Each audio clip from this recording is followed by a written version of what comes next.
Gunni, tap í fyrsta leik hérna á móti Keflavík Eiðsson, hvernig metur þetta? Þetta var erfiður leikur fyrir okkur. Mér fannst við skapa okkur fín færi í upphafi. Við höfum þurft að ná að refsa þeim þá og þegar þeir náðu að þrýsta okkur niður þá vorum við í smá erfiðleikum. Mér finnst við fá okkur ódýrt mark fyrir þetta þriðja marki sem þeir gera virkilega vel.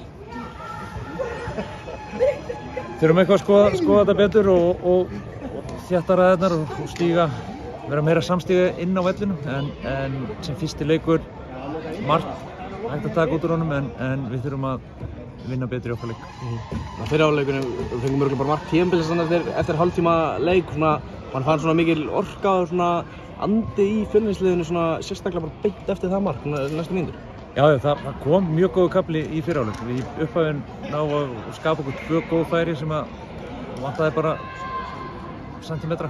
Þetta mark náttúrulega bara eitthvað sturlun og maður sér þetta ekki oft en já, rétt hjá þér, í kjölfari kemur bara hörku kafli hjá okkur en þeir náðu svo að þrýsta sig tilbaka og skora mark á okkur á frábæran tímapunkti fyrir þá sem ég fannst svona svolítið ódýrt, óþarfi að hleypa inn í leikum þar.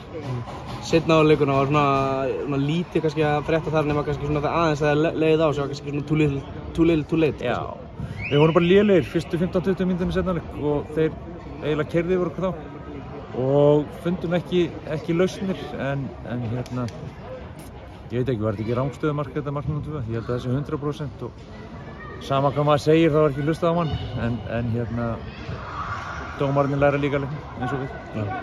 Fyrsta leikur margir sem að spáðu ykkur neðarlegi sem fallpakka niðri, bara svona fyrsti leikur búinn, bara svona hvernig horfir þetta við þér og bara svona núna á móti þegar þetta er núna bara nýbyrjað? Já, bara spenntur fyrir komandi leikjum því að við teljum okkur ekki fara að vera í þessari baráttu þarna niðri. Eðlilegt að spá okkur þarna vegna þess að það eru gríðarlega mikla breytingar og við missum marga góða en menn sem að spá hafa ekkert séð þessar leikmenn sem við erum að fara að tefla fram þannig að þetta er bara fínu leik. Hver er stefnan og markmiðið sumarsins?